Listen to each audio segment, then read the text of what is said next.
mid-1990s. And so we conduct evaluations not for one side or the other, but as ordered by the judge. And the two types of evaluations that we conduct as through our court-ordered roles are competency to stand trial and mental condition at the time of the offense or the insanity defense, which are very different issues. Okay. And in these reports that you all have to, create, again, you said they're not favorable to one side or the other. They may end up being favorable to one side or the other, but we're hired by the court. We're not hired by one side or the other. So we are court-ordered evaluators. Our job is, as friends of the court, to provide an objective, neutral evaluation. And that's, I should have used the word objective, but that's what I meant. They are intended to be objective, but in these reports, all parties get the reports, the state, defense, and the court, correct? All parties receive a letter to the court summarizing the results of our evaluation, and then the report is available to all sides with certain provisions. So the prosecution receives the report pursuant to a court order. The defense does not require that court order. Okay, thank you. And as it relates to the forensic evaluations, are these evaluations only tailored to adults? No, we serve both adults and juveniles in the service. We do more adult evaluations, but we have had the contract to do juvenile evaluations for decades as well. Okay. To date, how many competency evaluations have you performed? I've conducted a number over my career. It's most of what I do. So I've done between 3,000 and 4,000 competency evaluations. Of those, several thousands of evaluations, how many would you say were performed on adults?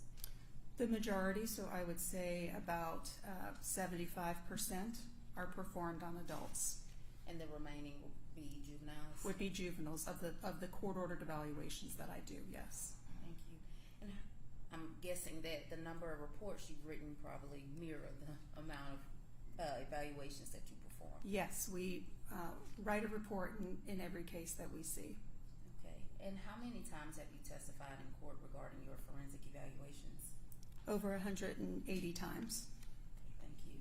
Dr. Brown, I'm going to pass a document up to you.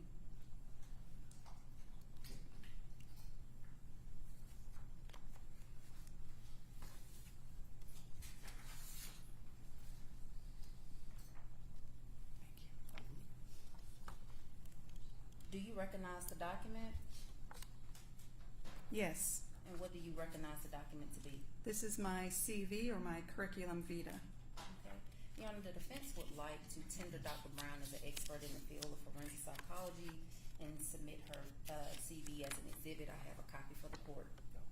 No objection. Okay. No objection to the exhibit. You have any question? Okay. She's heavily qualified. All right.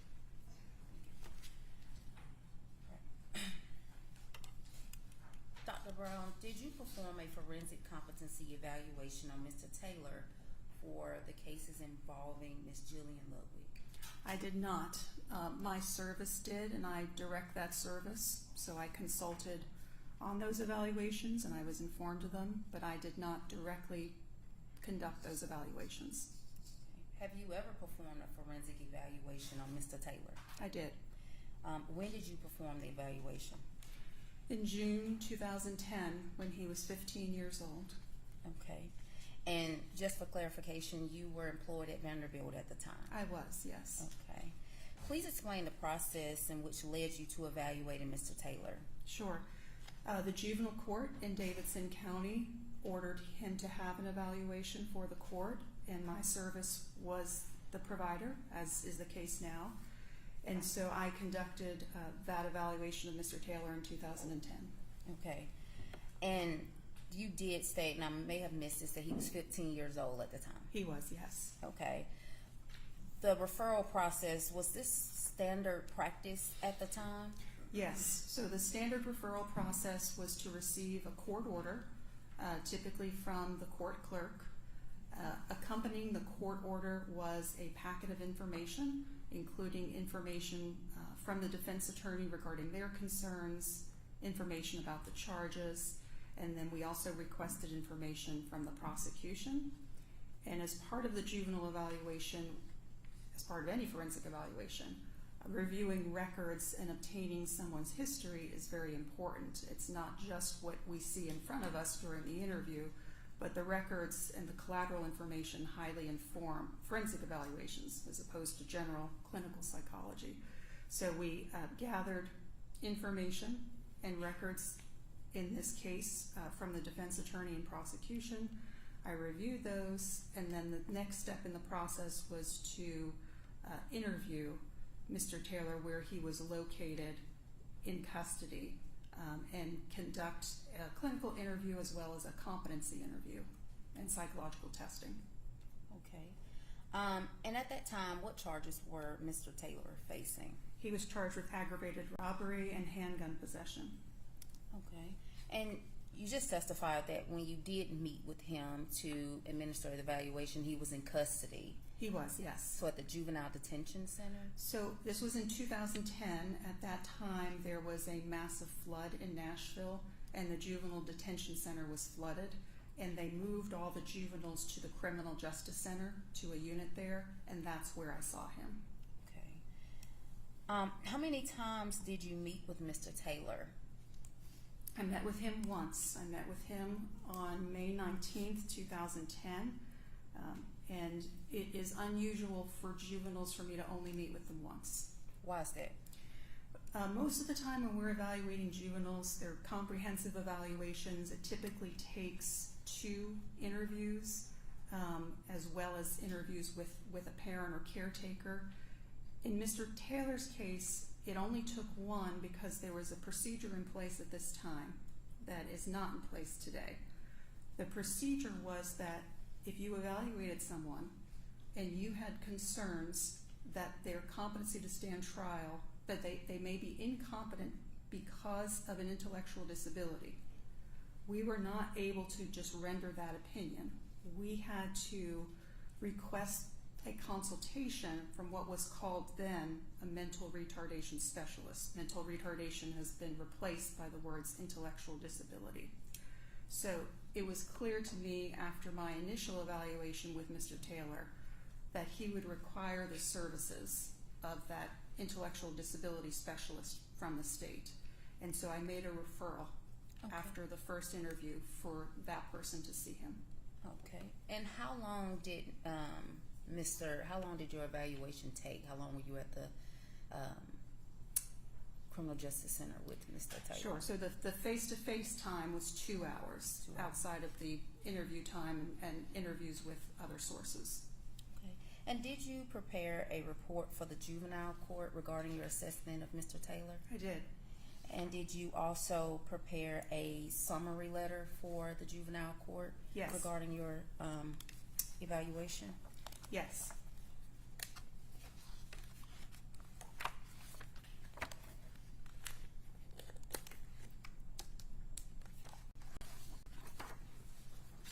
Dr. Brown, I'm going to pass up some documents to you. I can get those.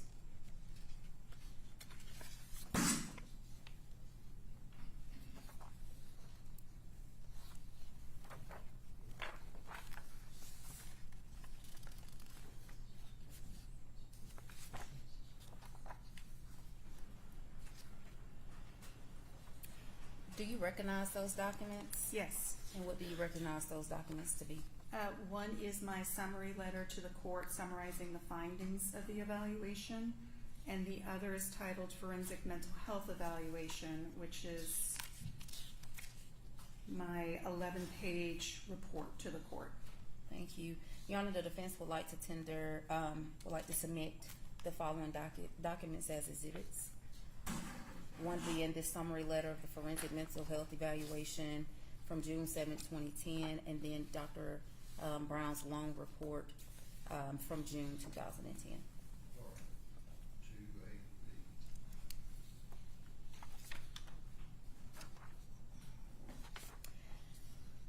Dr. Brown, did this report contain your opinion regarding Mr. Taylor's competency? Yes.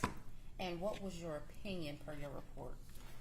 My opinion was that he had significant deficits in his competency to stand trial that were due to an intellectual disability, and that he therefore needed to be referred to the intellectual disability evaluator, the specialist. In your report, do you reference other sources of information you relied upon in forming your opinion? Yes, I do. Could you please explain those sources of information? Sure. So one source of information available to me at this time were his school records. So he was 15 at the time, was actively enrolled in school, and I had school records that documented his functioning and impairments from about the age of 18 months old.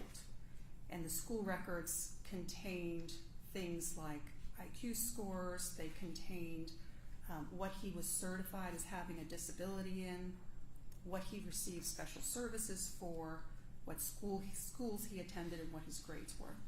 Okay. And per the school records, were the scores that he obtained from those tests, the different IQ tests that were performed, were they remarkable, like in that they drew attention, basically? Yes, so the school records indicated that when he was about 19 months old, it was evident that he was having some delays. And at that time, he was enrolled in a preschool for individuals, young children who had developmental issues, the first steps heads up developmental preschool. His first IEP, or individualized education program, was in November 1997, and he was 3 years old at that time. And it was noted that he had a significant language delay, and he was placed at a different enhanced preschool program for that delay. He thereafter was moved into special education program in the school system that was called the Life Skills Program, and that was intended for individuals with an intellectual disability. The first IQ testing that we are aware of for Mr. Taylor was when he was 10 years old. And he was tested by the school system as part of the requirement to receive special education services. And at that time, he was administered an IQ test, a very commonly used IQ test for children. And on that IQ test, which was considered a valid measure of his intelligence, he obtained a full IQ score of 56. So IQ scores, the mean is 100. So most people in the general population obtain a 100. Standard deviation is 15 points. So an IQ score that is classified at 56 is considered in the extremely low range and is at less than 1%. So that IQ test, as well as a measure of what's called adaptive functioning, which is a measure of someone's ability to navigate everyday life, take care of themselves, make decisions that we all have to do every day, was significantly impaired during that October 2004 assessment when he was age 10. So based on those two things, his having an IQ score that was severely deficient with documented developmental delays up to that point, along with the severely deficient adaptive functioning, all at the age of 10. So the third requirement for a diagnosis of intellectual disabilities, you have to have the onset before age 18. The school system diagnosed him with mild mental retardation, now called intellectual disability. And he was certified as having that disability for the school special education services. And a few months later, another subtest of the IQ, is it WISC? Is that the short? So the WISC was the test that I just referenced. That was the one he was given in October 2004, and then a couple months later, December 2004, he was given a different test. Mm-hmm. This is, it's called the UNIT, UNIT, and it is not a full IQ test. It is a measure strictly of what's called nonverbal intelligence. and he scored better on that test.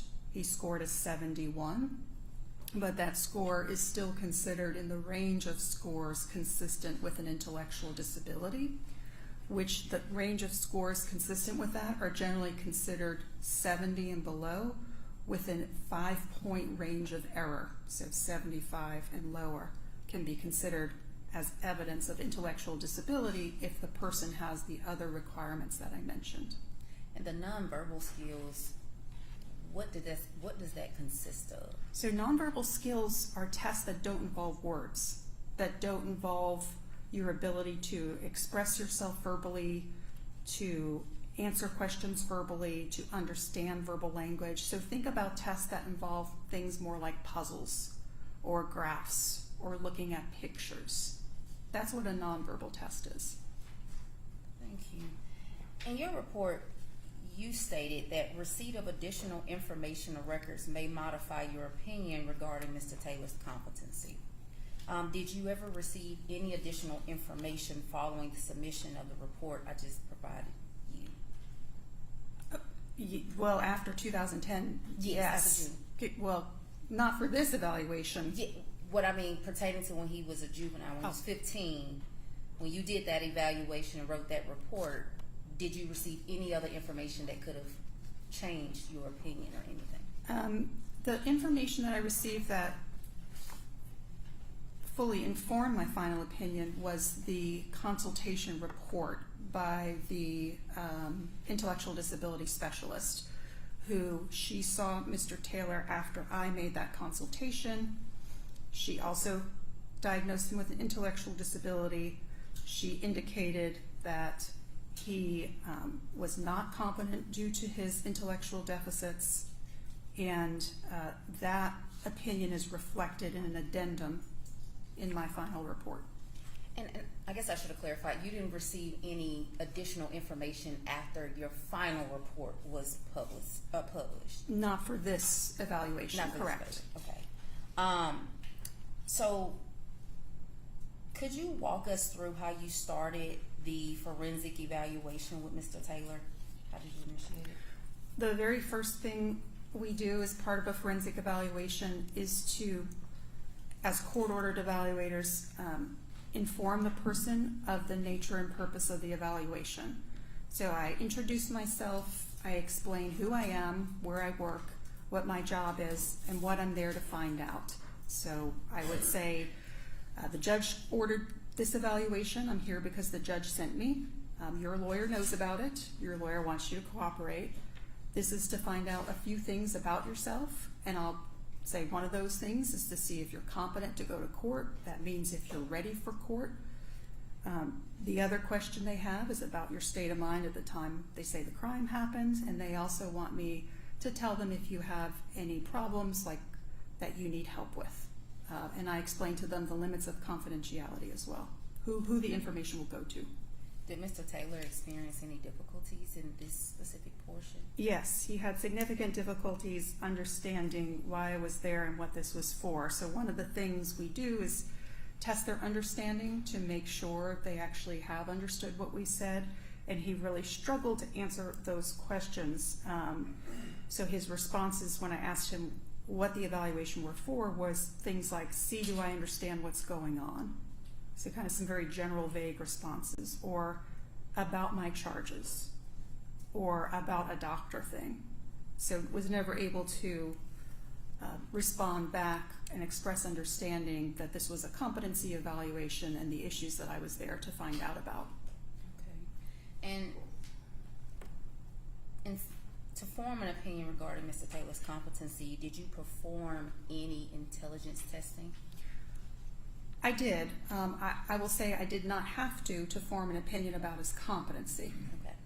That was additional information that I obtained, was not necessary to make an opinion about his competency. I performed a competency assessment measure for juveniles, and that was probably the most relevant to his competency. Okay. Which test did you administer? So I administered 2 tests. The first test is abbreviated the WASI, W-A-S-I, and That is an abbreviated scale of intelligence. And then the full name of the test is the Wechsler Abbreviated Scale of Intelligence. And then the second test that I administered, which is really a semi-structured interview, is called the JACI, the Juvenile Adjudicative Competency Interview. It is the only competency evaluation measure for juveniles. Okay. Is the WASI test reliable in assessing one's intelligence? Yes. Competency? It's a reliable and valid measure abbreviated measure to estimate someone's intelligence. It is researched, it is normed, it has standard scores you can obtain, but it is an estimate of intelligence. It is not a full measure of intelligence.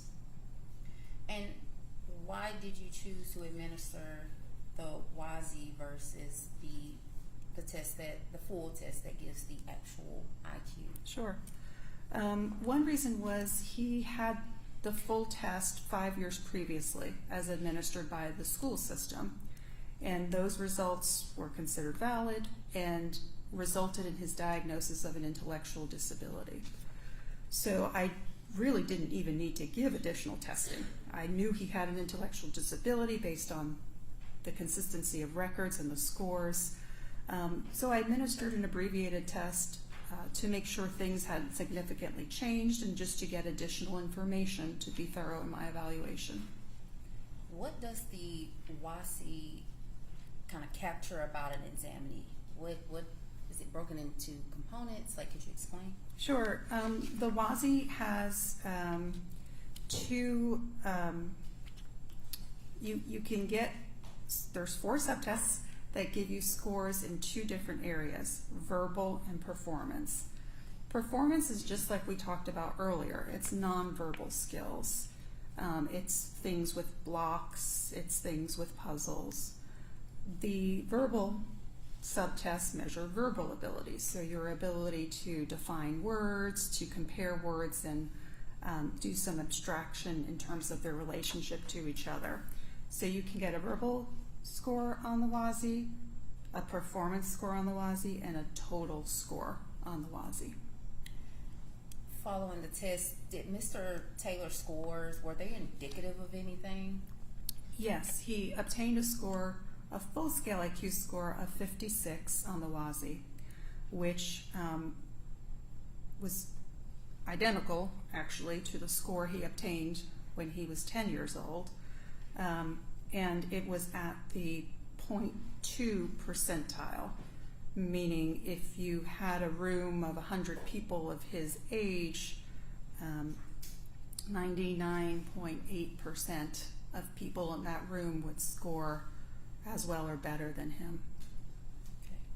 So based on the similarity in scores from 4 or 5 years ago when he was tested in 2004 to the time you tested him in 2010, you didn't see any improvement, basically. Right. I didn't see any improvement. I think it's important to note, too, that it was also my opinion, I was the one who administered this test, that he was putting forth good effort on the test, which was consistent with his presentation throughout my evaluation. He was very forthcoming and cooperative and put forth good effort. And there's different ways you can tell that someone's putting forth good effort on a test. And so for example, one of them is they don't give up easily. They continue past the time limits on the test. They become upset if they get an item wrong. Another way to tell on a test, IQ test, if someone might be feigning is an unusual pattern of responses.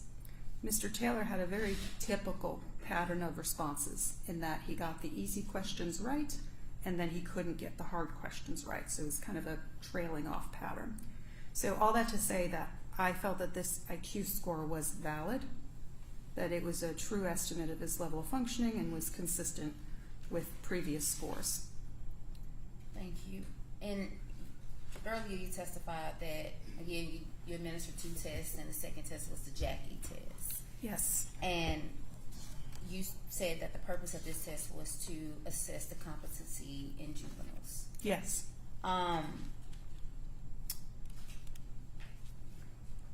Was this test also created for minors diagnosed with an intellectual disability? Not specifically. It's created for juveniles in general. It is a semi-structured interview, so it doesn't have scores or normative data. It doesn't have research that you compare a score to, like some of our other adult competency tests. So you can adjust some of the questions based on the individual's level of understanding. In your report, you referenced remarks made by Mr. Taylor while being evaluated under the Jackie method. Were Mr. Taylor's remarks in response,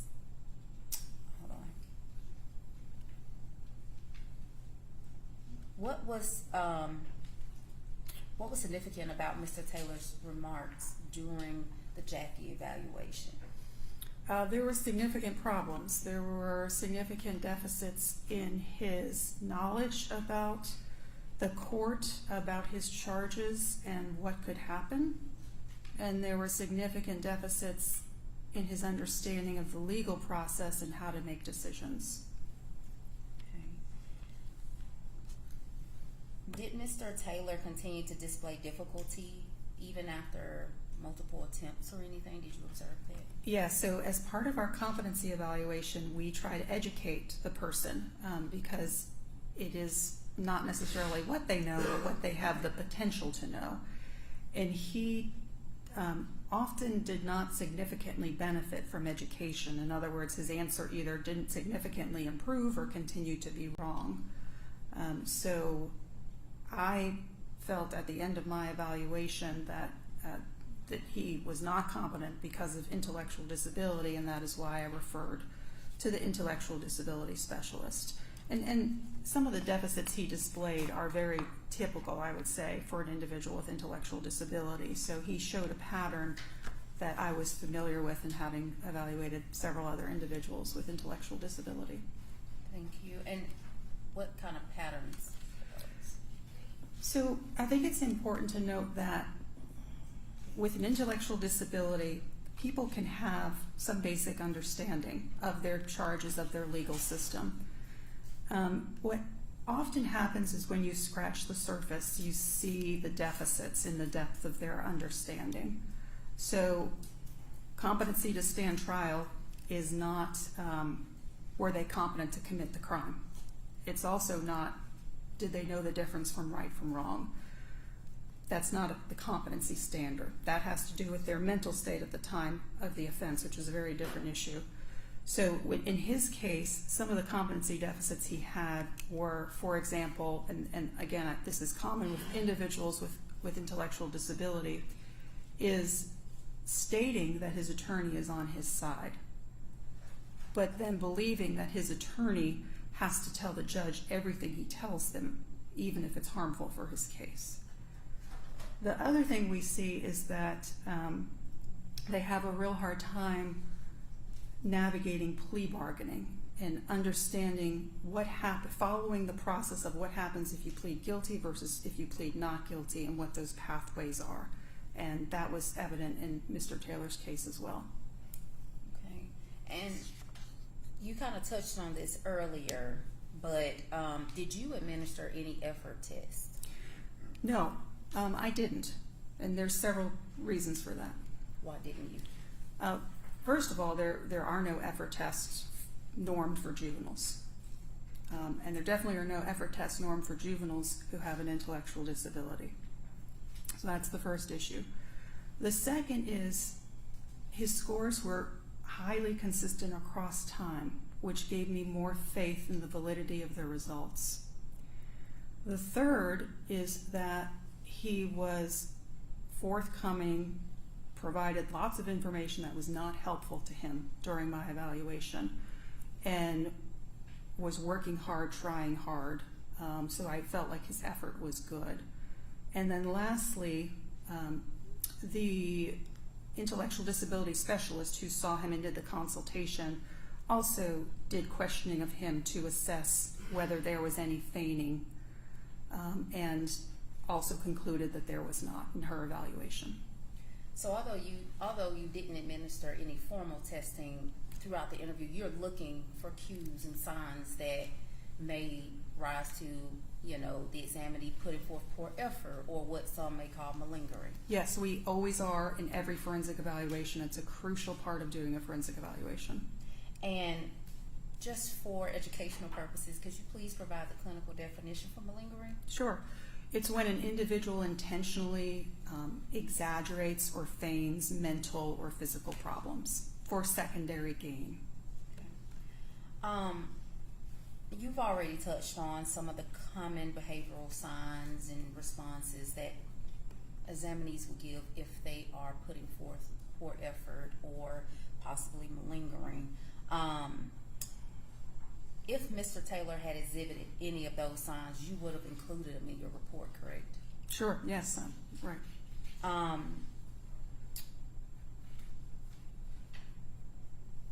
me 1 second. And you also testified to this, that he was fully cooperative with everything, right? Yes, And in your opinion, was he putting forth a genuine effort? yes. Give me 1 second.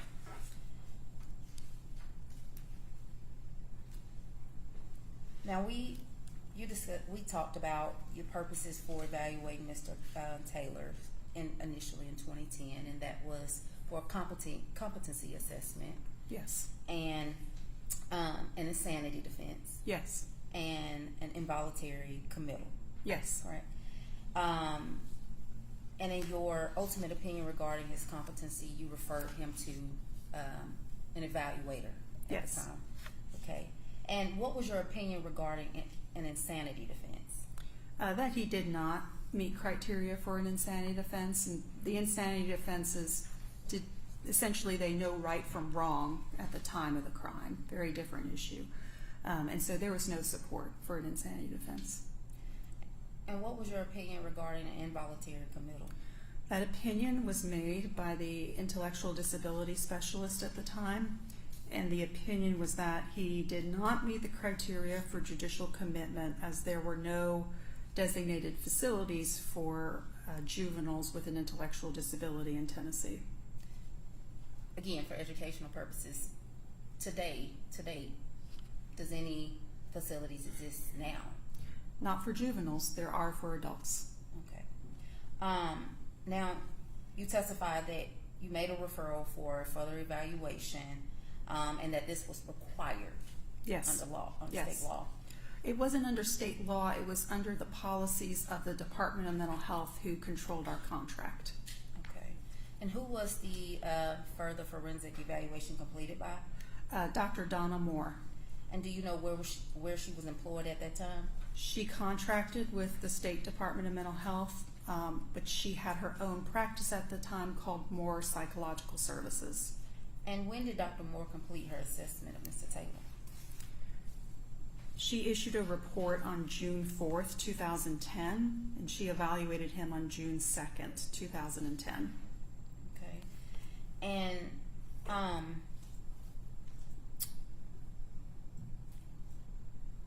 was Dr. Moore's opinion regarding Mr. Taylor's competency consistent with your initial findings? Yes, she found that he was incompetent due to his intellectual disability. Okay. And was Dr. Moore's opinion referencing your report? Yes, it's in the addendum. Okay. 1 second, Dr. Brown.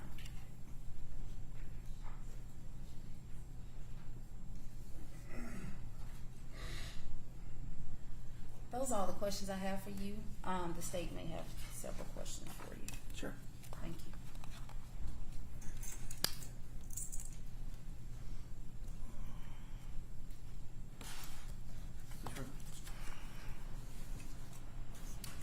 Dr. Brown, Mr. Taylor was 15 years old at the time you saw him. Yes. Have you seen him on a professional basis since then? No. Have you seen him at all? I have seen him through a video that was done by one of the state's evaluators. Okay. And One of the prosecution evaluators, just to be clear. Yeah. Yes. Now, with respect to a finding that he has using the old terminology, mild mental retardation, is not the equivalent of incompetency. That's absolutely right. So a diagnosis can never tell you whether someone's competent or not, although having intellectual disability significantly increases the likelihood that you're incompetent. But there are people who have ID who are competent, and our service has found that. And actually, the majority are found to be competent, correct? The majority are found incompetent. And what percentage? And with that, don't want to ask a double question. Is that by your finding at Vanderbilt Forensic Psychology? So we do have research at Vanderbilt that documents the base rates of incompetency in our sample. There also are research studies that cite base rates that are very variable. And Dr. Wood is the author of those studies and really would be the best person to answer that. Okay, fair enough. Fair enough. Now, with respect to the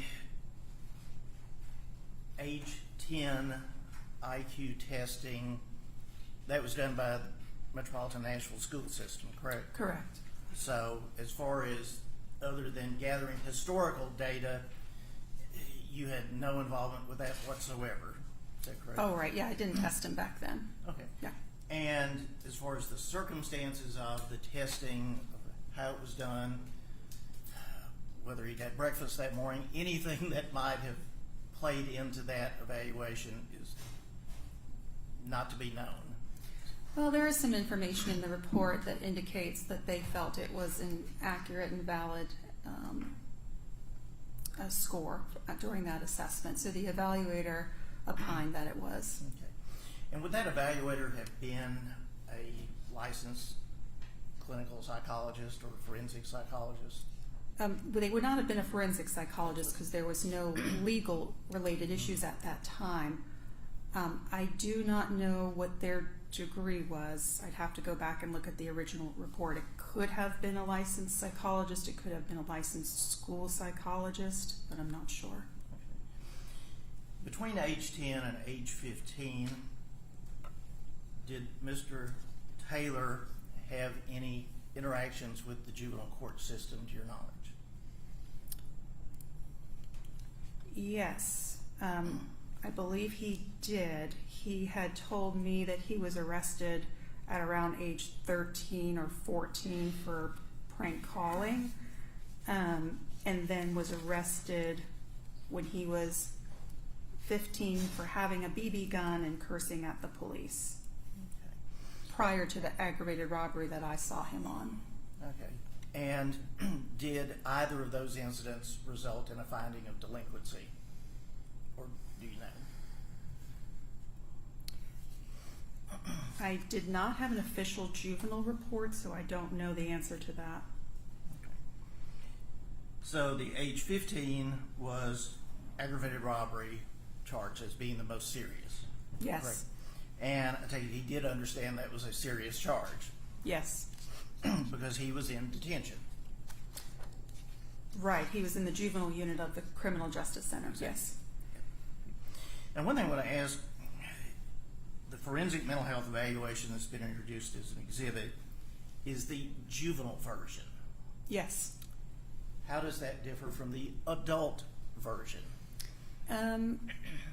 Well, several ways. One is that we use a juvenile measure of competency. The second thing is that we often interview a parent or caretaker in the juvenile evaluations, which wouldn't be the case in the adult evaluations.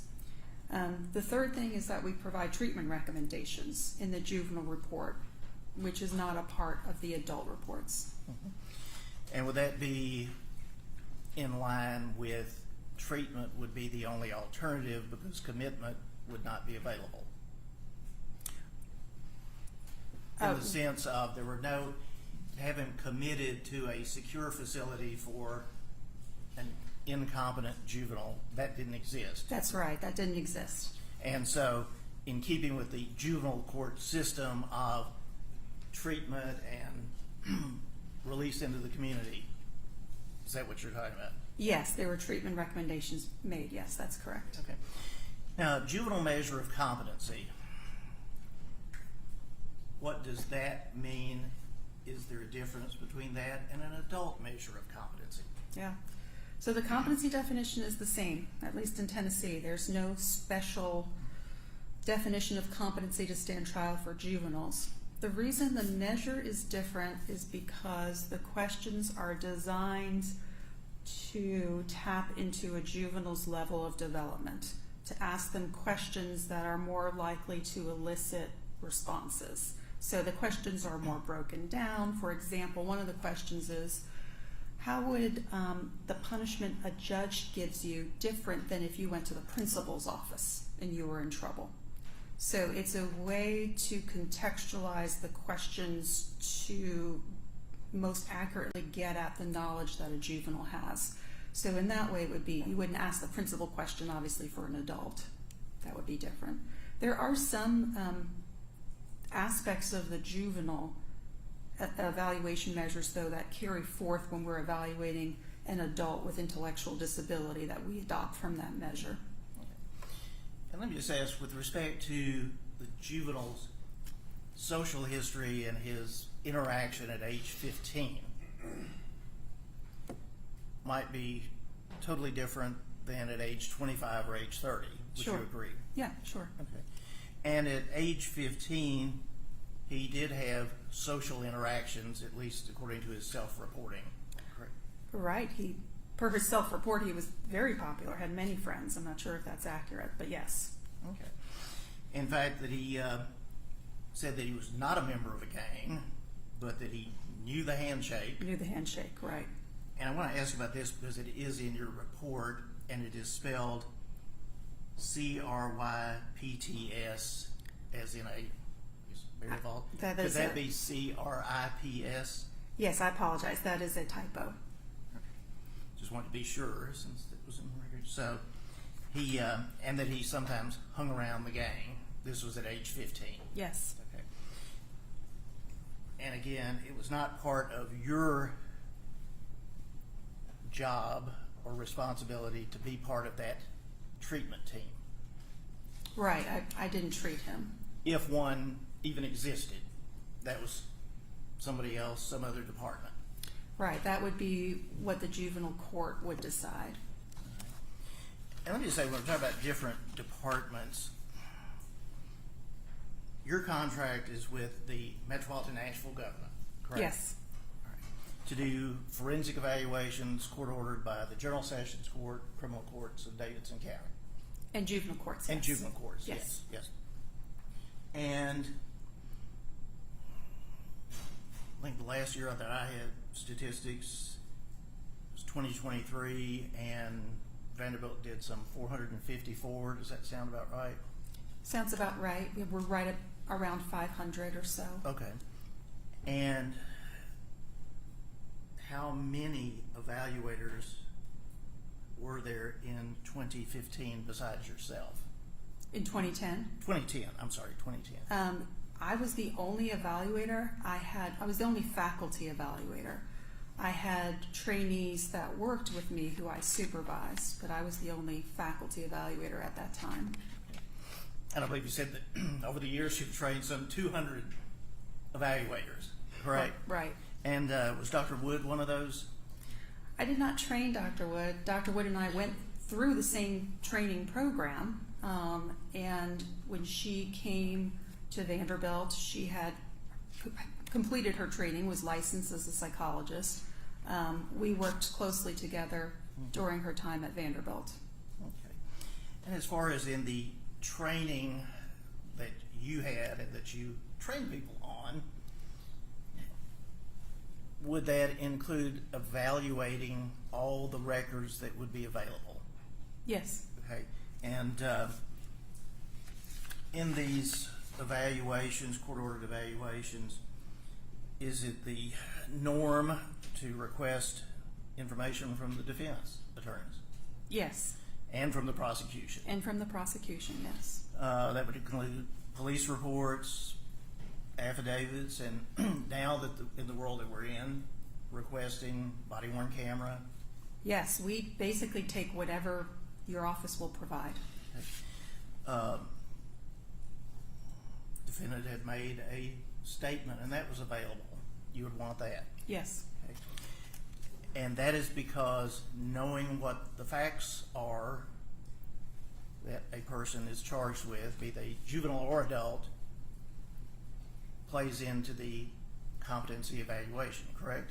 That's one of the reasons why we want that information, yes. Okay.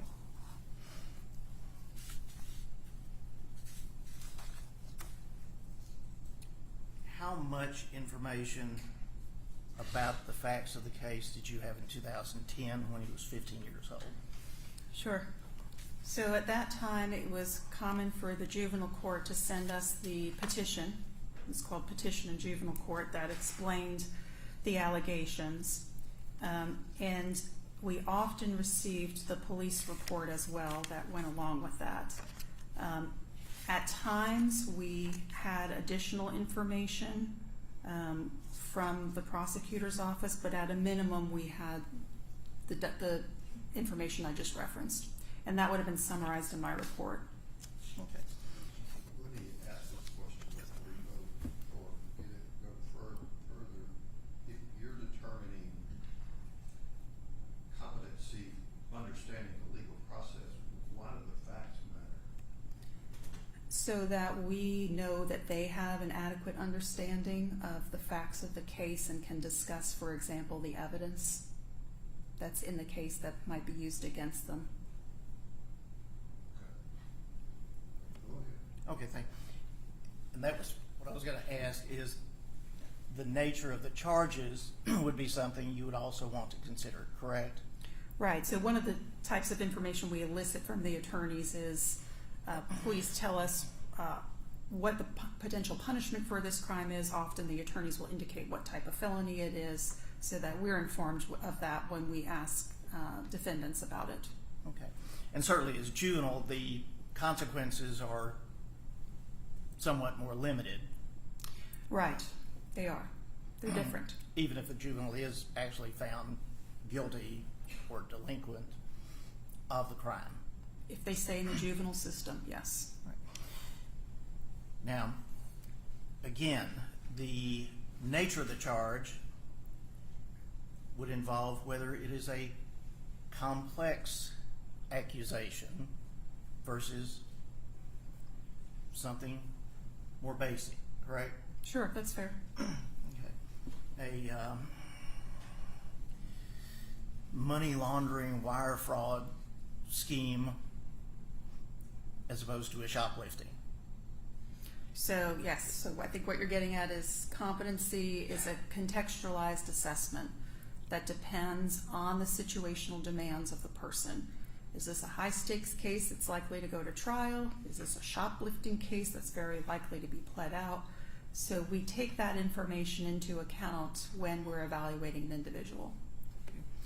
You mentioned this in your direct testimony about plea agreements, competency. Do you believe or do you see that there is a difference between competency to plead guilty or competency to go to trial? And if so, could you explain why? Sure, so as part of our competency assessments, we are evaluating their competencies for multiple types of decisions. And so we want to understand, we want to make sure they understand what happens if they plead guilty, what the outcome of that could be, what are the risks and benefits of doing so. Likewise, we want to understand if they pled not guilty, what would happen, understanding of a trial in the process and what the possible outcomes could be, and again, the risks and benefits of doing so.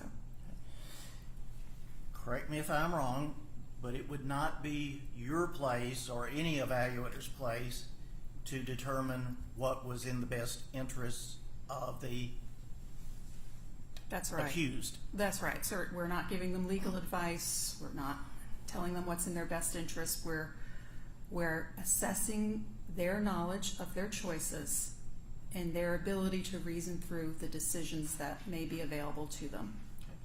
So that it would be inappropriate, I take it, for an evaluator to make their own moral judgment about what the defendant should do as opposed to are they competent to make that decision, even if it appears to the evaluator to be a bad decision? Absolutely. So there's lots of defendants that we evaluate that make terrible decisions. And they can do that. If they're competent, they can make whatever terrible decision they want to make. Making a terrible decision doesn't make someone incompetent, so long as they understand the choices they have, can reason through those options, and understand what the consequences are. Under the Dusky standard. Correct. Correct. And with respect to the tests that you gave, those were given during that 2-hour interview with Mr. Taylor at the Criminal Justice Center. Yes. Before it was replaced. How many tests are there that would be available for you to use? To assess his competency? Yes. You say use those 2 tests. Are there others? That's the only test to assess juveniles' competency to stand trial, the Jackie. Oh. There are a number for adults, but that's the only one for juveniles. Okay, that's what I was getting at. Those are limited. Adults, quite a few more There's a few more. assessments. Yes. All right. And is that up to the individual evaluator, pardon me, to determine what tests are given? Are you asking about my agency, my team? Yes. Yes. There is some.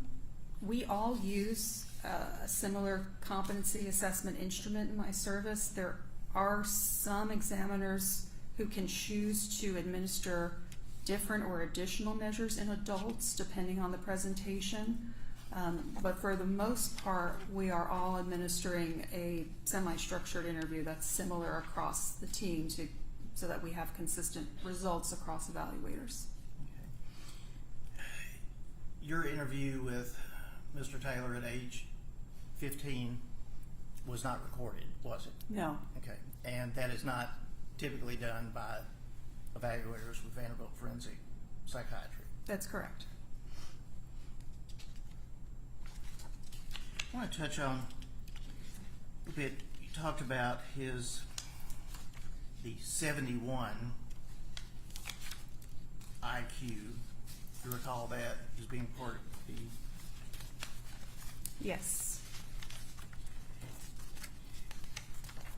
And why was that distinguished, if it was, by you from the other IQ scores? Yeah, because it's not a measure of all aspects of intelligence. It's strictly a measure of nonverbal intelligence. Okay.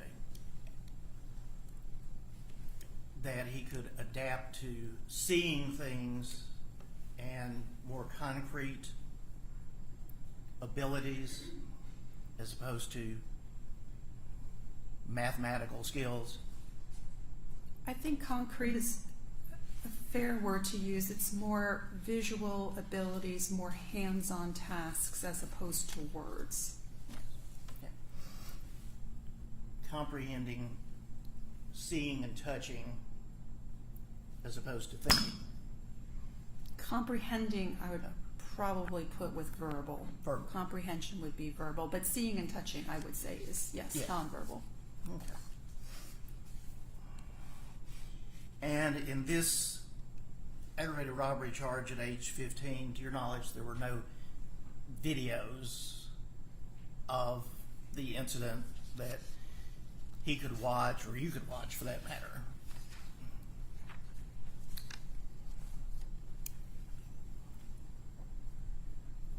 I'm not aware of any videos at that time. I don't know. Okay. It's not in your report. It's not in my report. Okay. And I didn't have any videos. I know that for sure. That was- Yes. Okay. If you are aware that there was a video of the actual crime being committed, would you have wanted to see that? In 2010, Yes. I think I would have welcomed that information. I think it would have been highly unlikely that a video of the robbery would have impacted my opinion that he has an intellectual disability and that he's incompetent. I think it would have spoken to the insanity defense, whether he knew right from wrong. But again, there was no evidence for that. I wasn't leaning at all in that direction, so it would be hard for me to imagine how, again, I would welcome any new information, but it'd be hard for me to imagine how that would change a competency opinion. All right. So, if you had that to sit down with Mr., assuming obviously that circumstances would allow it, to sit down with Mr. Taylor and watch a video of the crime with him, you would not have asked any questions about what were you doing, what is it? If I were concerned about his mental condition at the time of the crime, so again, the insanity defense, his ability to know right from wrong, then yes, I think that's reasonable. I did not have concerns about that.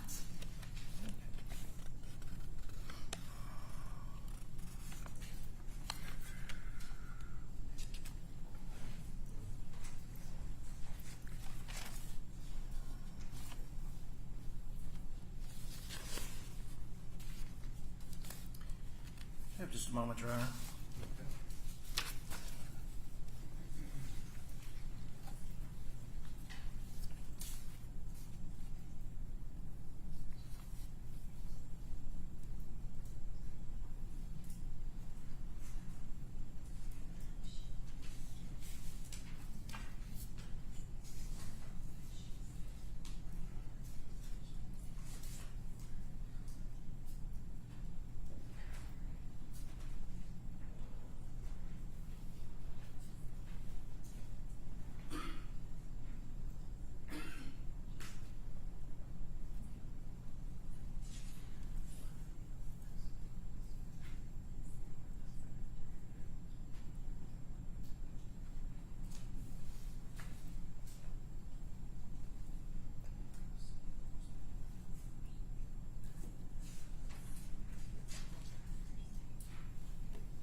Possibly switch gears a little bit.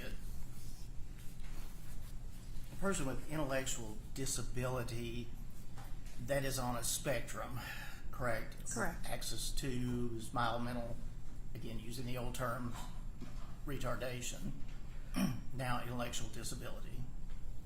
Right, it's not access to anymore either, but I was yes. going to say yeah. that terms change as we Yes. go through, and from the DSM-5 is what we're on now. Yes, correct? and there are levels of severity for intellectual disability, yes. Yes.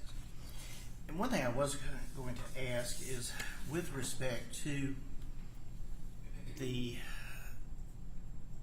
alignment with the departments of the state of Tennessee, there's the Department of Mental Health and Substance Abuse Services, Yes, which of course had a different name years ago, but it's the same department. it's the same department, yes. Names have changed. Yes, And in 2010, until recently, there was a separate Department of Department of Intellectual and Developmental Disabilities yes, that we refer to as DIDS, D-I-D-D-S, correct? yes, And now that is the Department of Disability and Aging, which essentially is the same department with a different name. yes, And they moved the code sections yes, to accommodate the different name. yes, And at that time, back in 2010, there was no one at the department Department of Intellectual and Developmental Disabilities, who would do the juvenile competency assessments. Is that correct? They did. They had contract providers with DID. I don't know if it was called DID back then, but they had contract providers, and that's how Dr. Moore got involved. That's what I was going to ask is, who contracted with her. Did. Did Or- as opposed to the Department of Mental Health. That's right, Substance. did, or whatever did was called back then, Department of Mental Retardation, maybe? That's right. That's Yeah. Mhm. Okay.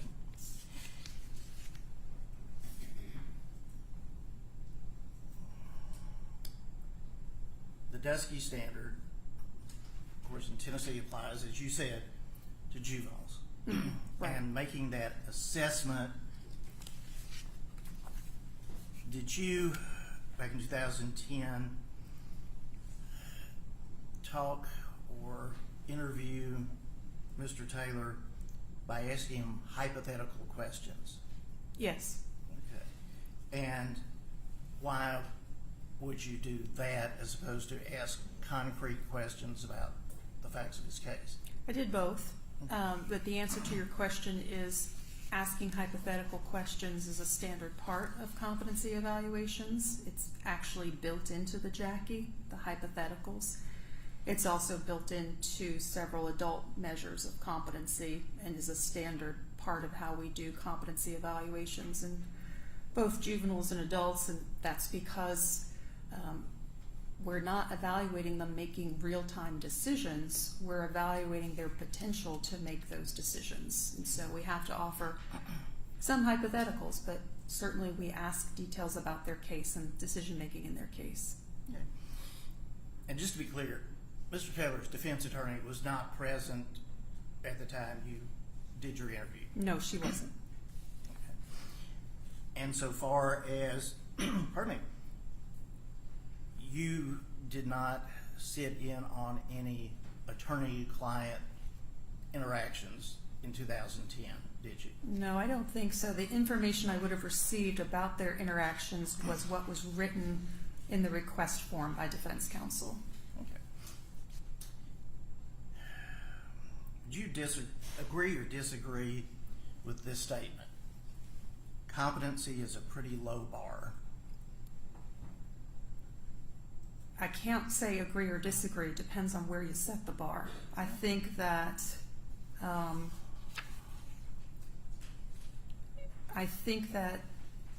it is inappropriately applied too low at times, but I can see how other people would say and would agree in certain situations that it is a low bar. It's difficult for me to give you a specific response to that. I think that what evaluators who make it too low tend to focus on is simply, does the person have adequate factual understanding, and not really testing their decision making. That's what I would say would be too low of a bar, Okay. even though the bar is low. Are you familiar with the Blackstock case with respect to that defendant's essentially IQ? I'm having trouble recalling details of that case. I'm sorry, the name is familiar to me, but I don't recall the case. Okay. Regardless, though, of what the IQ is on that spectrum, as you said early on, it is not the end-all, be-all Correct. determination. Right. Which is, and I want to go back to one thing about this, but from your understanding of statistics, the majority of intellectually disabled individuals are incompetent? Correct. Okay. So if Dr. Wood had testified in a previous hearing that the majority of individuals who have intellectual disability are competent, would you say that is a wrong statement? I would have to know when she said that. She clearly is an expert in the area of intellectual disability, particularly as it pertains to competency, and she was the author of the study from our group that may have came out after she made that statement. Or a statement that quote, the issue really arises, there's a smaller portion that are not competent, and then we get into issues of can they be restored? Right, separate issue, yes. Separate issue. Yes. Separate issue. And in 2010, restoration was not an option. That's right, Okay. yeah. There were no juvenile restoration services at that time. And because his functioning was so low at that time, we didn't think that there was anything that could be done in that foreseeable future, coupled with the lack of resources. Mm-hmm. I should have given you the first name. It's State versus Sherman Blackstock. His IQ was determined to be composite 55 and was found to be competent. Sure. And so that's the thing about IQ scores, and it's why they can't determine competency. Someone with the same IQ score can have very different abilities. And so it always has to be evaluated on a case-by-case basis. That's why IQ score can't tell you what their abilities are or if they're competent, barring an extremely low IQ score. Yes, so that is for a court determination. It's always a court determination, the ultimate decision about competency, yes.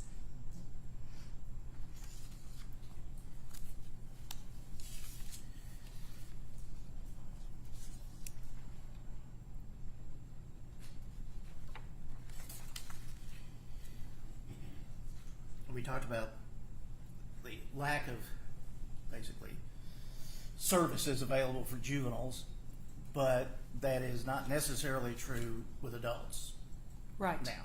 Right. Okay.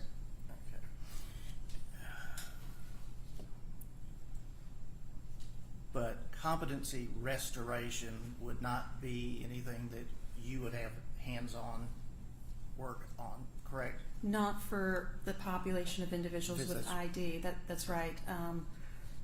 What would happen for individuals who are committable would be that they would go to a secure facility, the Harold Jordan Center, and they would receive the competency restoration services there. And that would be done by the DDA employees. So do you have any familiarity with restoration processes that exist across the country vis-a-vis what the DDA considers or that they use? I have some familiarity with that.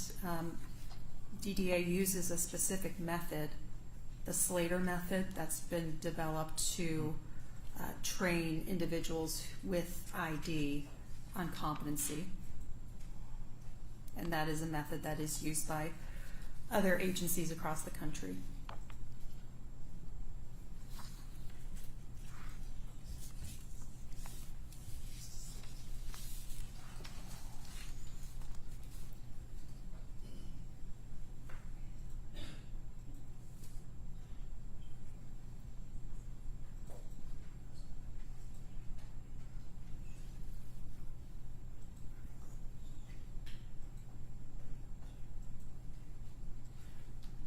One last thing.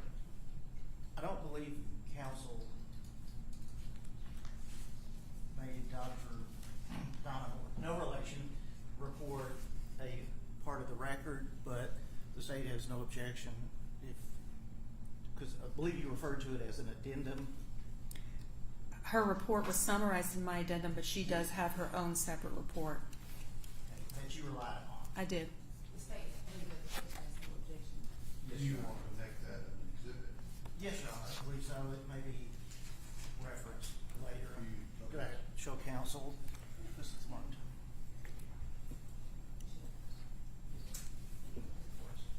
All right, show that exhibit.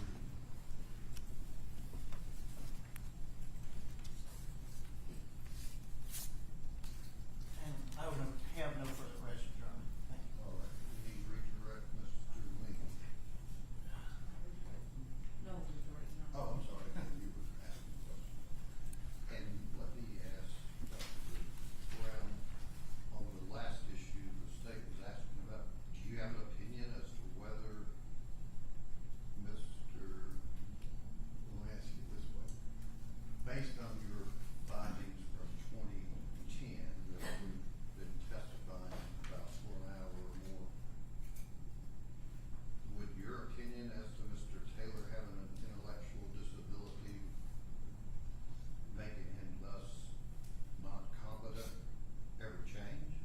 could. Based on what? Aging. I saw him at age 15, and there are times that I've seen juveniles at that age who I've evaluated maybe when they're in their young 20s, mid-20s, and they have improved just with brain maturation and aging such that they've become competent. So that it is possible that someone who I've evaluated as a juvenile who has ID, I could have said not competent at that time, but they've become competent in adulthood. Okay. So sitting here today, you don't have an opinion as to whether he's incompetent? I did not independently do an evaluation. It came from my service and team, and I do support the opinions that came from my team that say he's incompetent.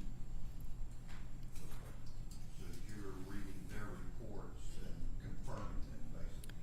And I consulted with the evaluator in the evaluations as they were happening. So other than aging, anything else doesn't change that? If they had co-occurring substance use disorders that were then treated, or if they had co-occurring mental health issues that were also receiving treatment, those could make an impact. Either of those apply to Mr. Taylor? He does use substances. He's consistently used marijuana.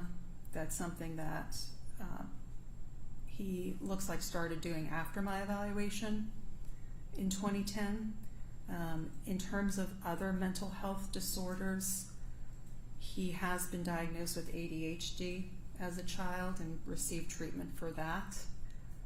I would not expect that to significantly impact his competency-related abilities in this case. So do you know whether he's gotten treatment for drug abuse? I don't believe he has, to my knowledge. I'm not aware of any. So then the only thing that would apply to Mr. Taylor potentially changing your opinion would be aging. Correct. Any other questions? All right, thank you. Okay, thank you. Who's the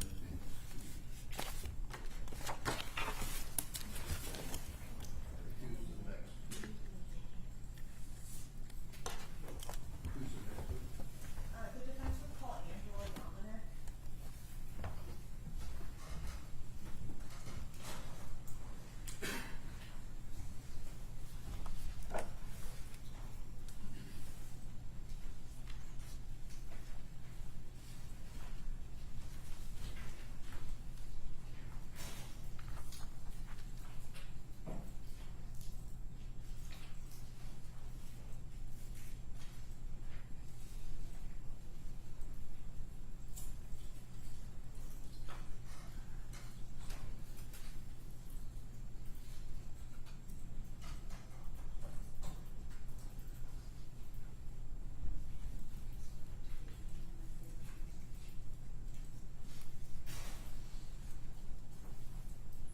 Ma'am, if you'll raise your right hand, you sworn to tell the truth. Do you swear to tell the truth to help you God?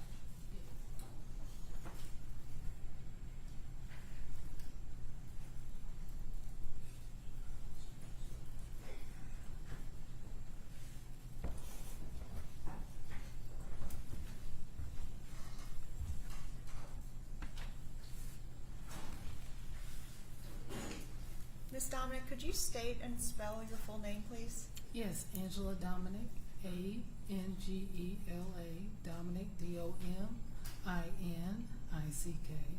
Thank you, Ms. Dominic. Okay, ma'am, if you'll roll that chair just a little bit so we all hear. Okay. Ms. Dominic, how do you know Mr. Shaquille Taylor? Yes, my uncle was in a relationship with with his grandmother. Okay, and is that how you came to first meet Mr. Taylor? I didn't meet him until as he got older. Okay, but you know him through that relation? Yes. Okay. And you just alluded to this, but you didn't see him very often when he was in the younger years of his life? No. Okay. Has there been something that's occurred more recently that's caused you to form a closer relationship with him? Yes, I have custody of daughter, 4-year daughter. Okay. You said she was 4 years old, Not at the time. She was 2 days old when I had her. and she's 4 now. Yes. And what is her name? Shania. Can you spell that, please? Yes. Shaniya. How did you come to have custody of Shania? Yes. Her mother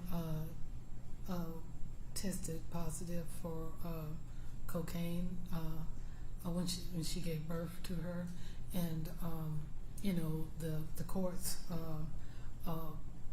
charged her, I guess, with severe neglect, and that's how I got custody of her. Okay. Who requested that you take custody of her? This was Shaquille's mother. She asked. Do you have permanent custody of her? I'm sorry. Do you have permanent custody? Yes. So since you've gained custody, and since before Mr. Taylor went into custody, did he visit with Shania? Yes. Okay. How often would those visits take place? It would be every other week. Every other week? Mm-hmm. And where would those visits take place? It would be either my home or his mother's home. Okay. During those visits, did you have the opportunity to observe Mr. Taylor with his daughter? Yes. He, interacted with her, like changed her diapers, played with her, rocked her to sleep, changed her diapers and, things like that. So he was very interactive with her. Okay. Do you ever recall him reading to her? No. Do you remember when you might have learned that Mr. Taylor had some disabilities related to his cognitive functioning? Yeah, at times, yes. Do you remember when you learned that he had been diagnosed? It was told in advance by his mother. She told me before, when I was in the process of getting custody of his daughter. She kind of let me know, he's, intellectually, delayed. And during those visits or any other contact you had with them after learning that, did you observe any behaviors in him that kind of made you think, oh yeah, this is kind of where he struggles? Yeah, just different things like forgetfulness. Just if you say certain things, he doesn't understand exactly what you're saying. Okay. Well, how can you tell that he's not understanding? It was a time that we were trying to set up his daughter's 3rd birthday party, and he wanted to do like a bouncy house type birthday party, and he said he wasn't sure how to set that up, and he asked could I do that for him. So I had called and got the information. It was a little expensive, so I told him, I said it would be best if we just do it at my house, because it'd be a lot cheaper, affordable. Okay, let me just stop you right there and make sure I'm so he had the idea of having her birthday party at kind of like a bouncy house. like a trampoline park, or like Yes. an inflate. Okay. Mm-hmm. Okay, and he asked you to try to set that up. Yeah, because he didn't know how to do that and get the information, and Okay, go ahead. So you called them and told him. It was a little expensive, and I said, well, since it's expensive, we'll just do it at my house. It's, that way it's a little bit affordable, and, you don't have to do as much. So, he agreed with that, and, I told him, I said, we're going to do it on her birthday, and he said, okay, and maybe a couple of days later, he asked once again, we're going to do it at the trampoline park. And I said, well, Shaq, I said, we're going to, do it at my house, remember? And he said, oh, okay. He said, all right, that's fine, And a couple days later, once again, he asked again. And I told him, I said, we're still going to do it at my house, remember? And he said, okay. And I said, well, how about we just do it at Chuck E. Cheese or something like that? And he said, well, let's do that. So I said, it'll still be on, on her birthday, and once again he didn't remember that and didn't show up. So days later he went on ahead and took her to Chuck E. Cheese himself. So that was breaking that story down a bit. You said that you told him you would just have it at your house, and then he called back again Yes. saying, we're gonna have it at the trampoline park. Yes. So is that an example of him Just not Being- understanding. forgetful? Yeah, not understanding, the process of, what was said. Okay, and then, when you decided to do it at Chuck E. Cheese, did you tell him that it would be there? Yes, correct. Okay, and you said that he didn't show up? Mhm. Okay. And that was another example of him just, Just not Forget. understanding. Mhm. those are all my questions, Mrs. Dominic. Questions from Ms. Taylor?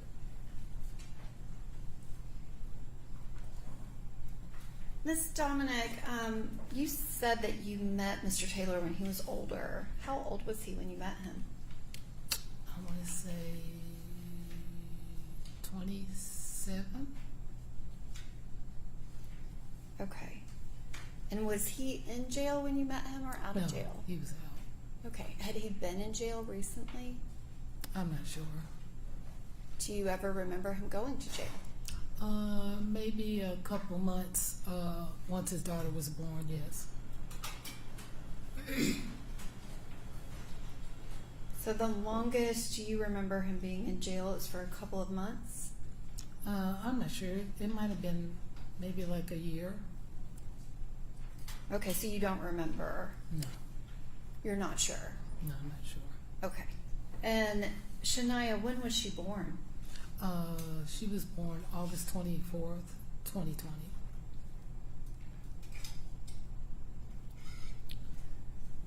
Okay.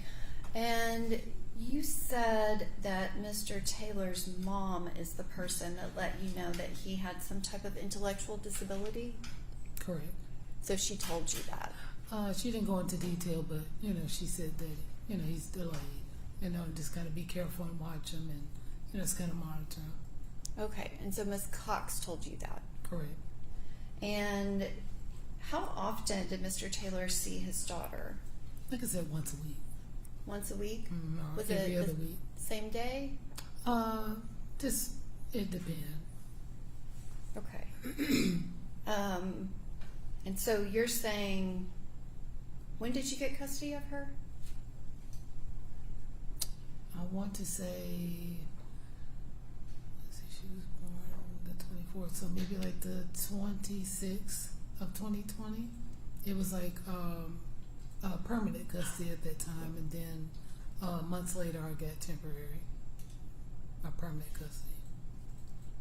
Okay, and you're saying that Mr. Taylor saw her once a week or every other week Correct. for that entire time? Correct. Okay. And then you were talking about the bouncy house. Now, how much do bouncy houses cost to rent? Well, the trampoline park, I can't remember, but it was like so much per child, and then it was like so many, that you paid for. But I can't remember the price at this time. Okay, but you said that you were gonna do something at your house instead. Is that correct? And so what were you gonna do at your house? Oh, it was just gonna be cake, and I normally cook, so I was gonna cook and had a nice backyard, so I was gonna do like swimming pools, and the kids could play, in my backyard. Okay, and so you offered to do that for Mr. Taylor, Correct. and you were offering partially because his idea was so expensive. Correct. And at the time, where was Mr. Taylor living? He was living with his mother. With his mother. Correct. And that's Miss Cox, correct? Correct. And was he working? Not at the time. Okay. I think he was. Yes, he was. What year was that? It was 2021? You're saying it was in Maybe- 2021 when she was 1 year old? No, maybe I think it was 2022, maybe? Or 23, I'm not sure. I think it was 23. Okay, so it was in 2023, and you're saying that you offered to throw the birthday party at your house, but when you talked to him, he might have forgotten that one time. Is that correct? Correct. But then he wanted to do it at the trampoline park, right? Correct. and then you just decided we're not doing that. We're going to Chuck E. Cheese, Correct. and so he didn't show up after you changed the plan. Correct. If I can have just a moment.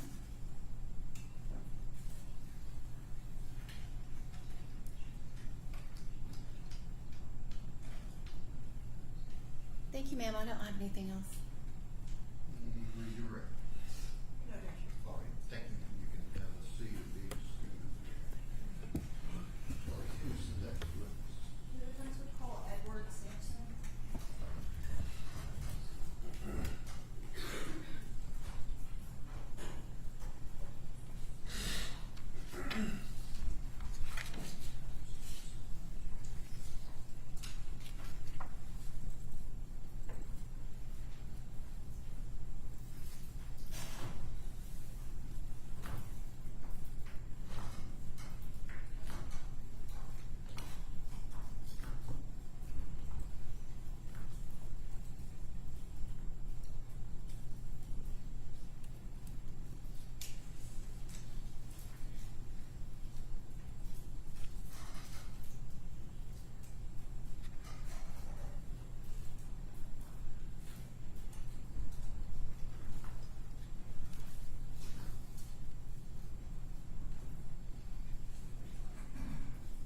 Do you swear to tell the truth, so help you God?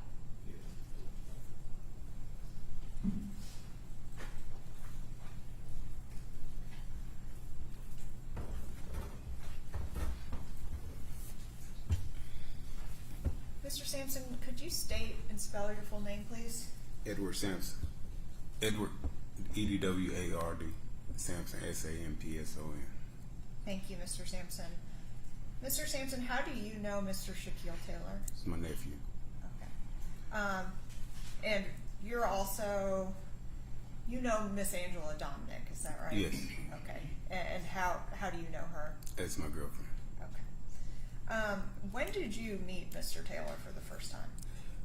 Maybe 4.5, 5 years ago. Okay.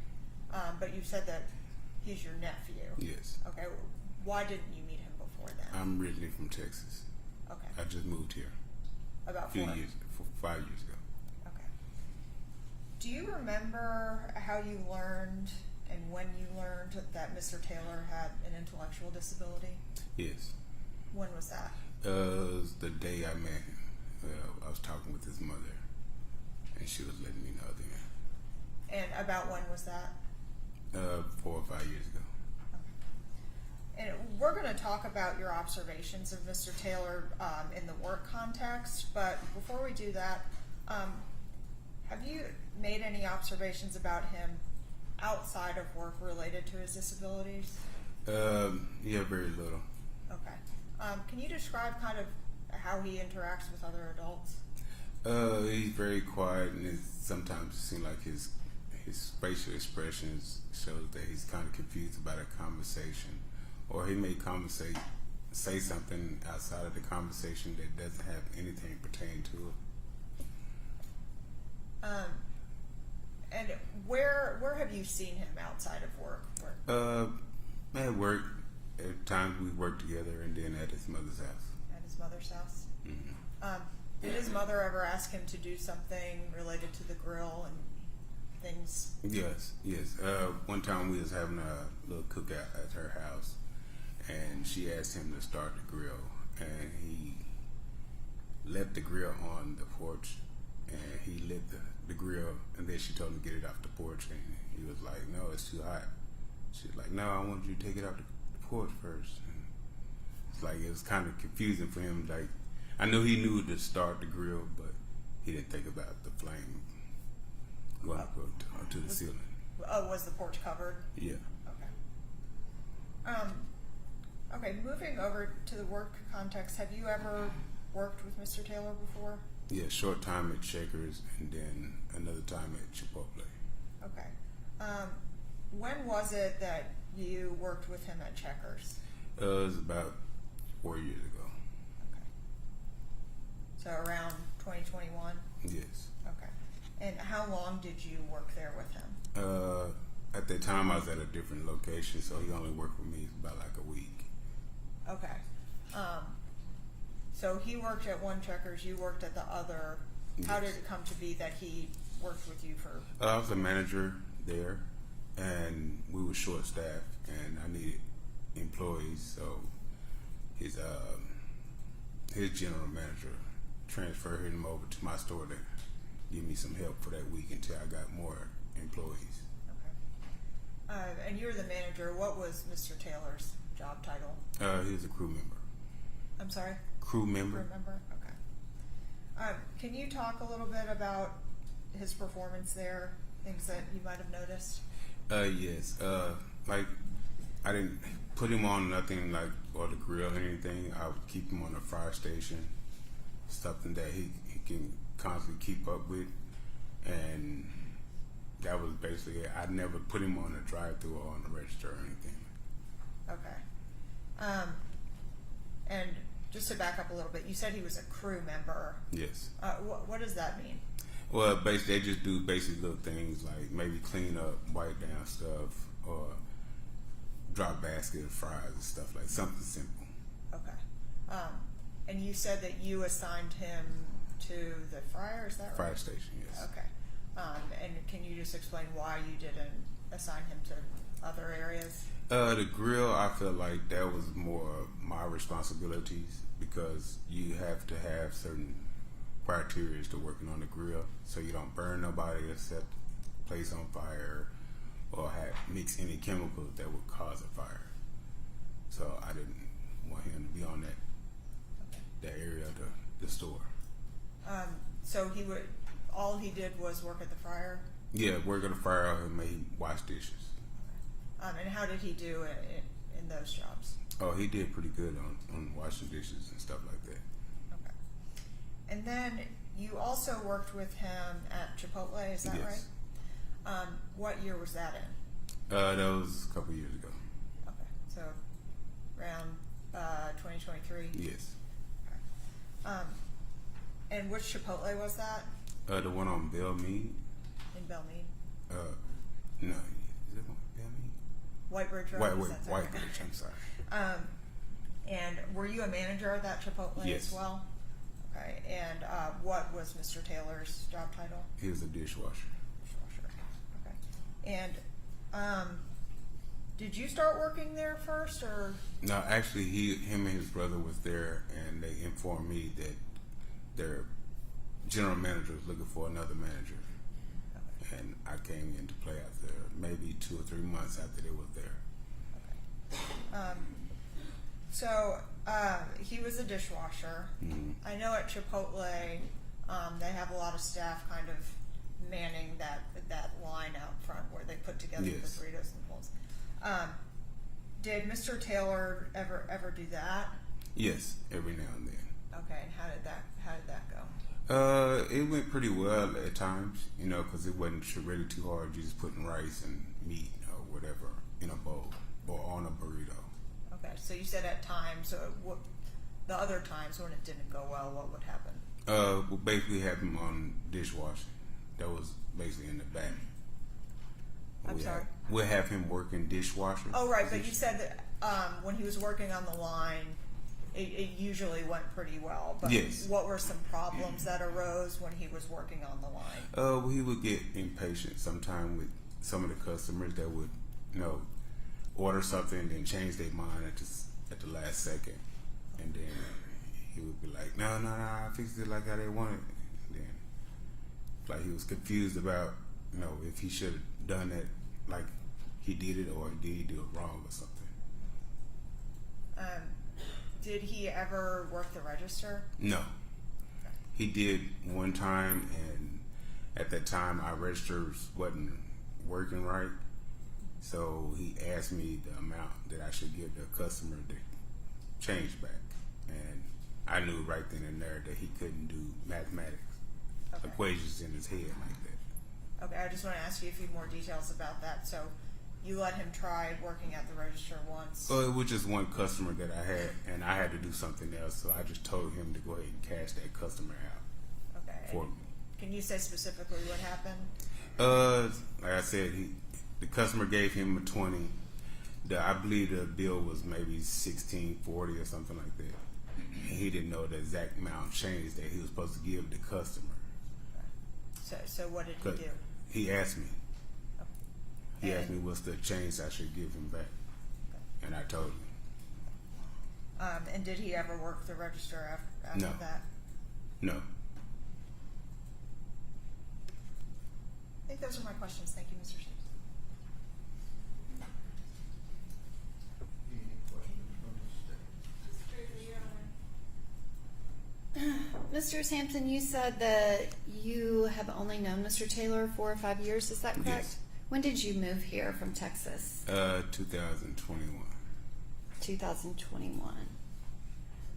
Okay, and how often would you say that you saw Mr. Taylor?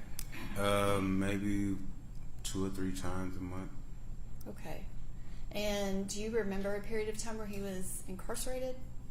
I remember when I first got here, I heard about him being incarcerated. Okay. But you don't remember that specifically. No. So you saw him 2 to 3 times a month since 2021. Yes.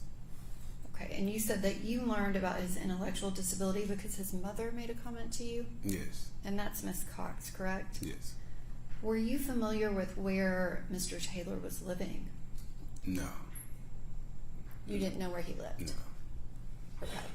And so you're dating the person that has custody of one of his children, correct? Yes. But you didn't know where Mr. Taylor resided? No. Okay. And did you know any of his friends? No. Okay. So were you familiar with his affiliation with a gang? No. You weren't familiar. No. So you don't know When I any... first got here, no. No, do you know now? Yes. Okay, so you know that he's a member of the Silent Steppers, correct? No. I didn't know that. You don't know about the Silent No, Steppers? I didn't know that. Okay. Do you know that he's a Rolling 60s Crip? No. I didn't know that either. You didn't? No. You've never noticed the tattoos on his forearms? I never just examined it. I never just looked at his arms. Well, actually, I mean his elbows. Oh, no, I never really just looked at him, paid attention to him. Okay. So if he is a member of a gang and you've never heard of it, Object at this point? I don't know how this is relevant. You heard about relevance. Your Honor, I'm trying to establish how well this person actually knows Mr. Taylor, but also his adaptive behavior is extremely relevant to the competency hearing. Okay. All right. What I think she's trying to get at, you said, first you said you didn't know he was part of the gang back then. Then you said you did know now. What is it that you know? Maybe the easiest way. No, basically I found out through the news and media and stuff like that, or what they were saying. Okay. And you said that you worked together at Checkers, is that correct? Yes. And you were his manager. Yes. But you said that you only actually worked with him for 1 week, Yes. and then you worked at different stores. No, he went back to his original store. Right. You were no longer at the same store. No, he was no longer at my store. Okay. And so you were describing that Mr. Taylor, that he would clean up, he would do dishes, is that Yes, ma'am. correct? And you said he did a good job at that, correct? Yes. So he was given a task and he was able to do it. Yes. And then you also said that you wouldn't let him work, I guess, the grill, but you would let him work the fryer. Is that Yes. correct? And he did well at that too. Yes. And are you referring to just that 1 week that you worked in the same store? Yes. Okay. And so, but Mr. Taylor continued to work for Checkers, correct? I believe so, yes. And you were not at that store that he No. worked at? Okay. And you also said that you worked with him at Chipotle. Is that correct? Yes, ma'am. And you said that he also did a good job being a dishwasher. He followed instructions. Is that right? Yes. And did he specifically know kind of all of the side work that you have to do to close? No. No. He knew some things like far as sweeping, mopping, and stuff like that. You know. Okay. So you're saying he wouldn't know what the side work was to close the store? Not really. Okay. But you said that he could work the line and put the bowls together or make the burritos based Yes. off of what people, I mean, that's kind of like build your own thing. Yes. People are asking for things. So they ask for rice or beans or chicken, beef, and he's putting it together. Yes. And you said that he did a good job at that. The only issue is if someone changed their mind Yes. after they had already told him what they wanted, that he didn't know what to do with that, correct? Correct. So as long as they're asking him for something that's supposed to happen, it's when they ask for something and then say, oh, just kidding, I don't want that anymore. Yes. Okay. And you said that he had a situation where he was working the register. The bill was $16.40, and he didn't know what the exact change was to give back, correct? Yes. And that was a specific issue with money, correct? Yes. But he did realize that he didn't know that, and he asked you what to do, correct? Because our register wasn't working. So the Yes. register wasn't working, it Yes. wasn't him. Yes. Okay, so he didn't know how to get the change back because the register was broken. Yes. And he still asked you what to do in that situation Yes. because he realized it was a problem. Yes. I don't have anything else. Okay. Mr. Samson, are you aware of how Mr. Taylor would apply for these jobs? He would either get his mother to do it, or maybe it's one of his sisters. Okay, so he would ask family members for help in Yes. applying. As far as you know, was he able to fill out these applications without help? Not that I know of. Okay. And I know you mentioned that his brother was already working at Yes. Chipotle. He worked. And then at Checkers, other than you, at the other store, did he have any family members working with him there? I believe so. Yes. Okay. Do you know who that was? His mother was the manager at the other Chipotle, and I believe both his sisters probably worked there also. Okay. So did he normally work with family members? I don't know if it was actually scheduled like that, but I believe sometimes, yeah, there were times where he did work with them. Okay. Those are my questions. Thank you. Any other questions? All right, thank you, sir. We can have a seat. Who's next?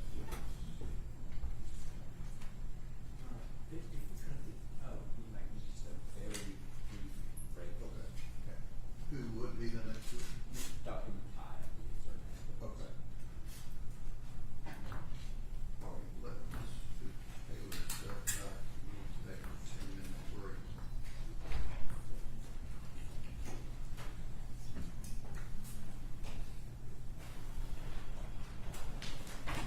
Court in a 10-minute recess.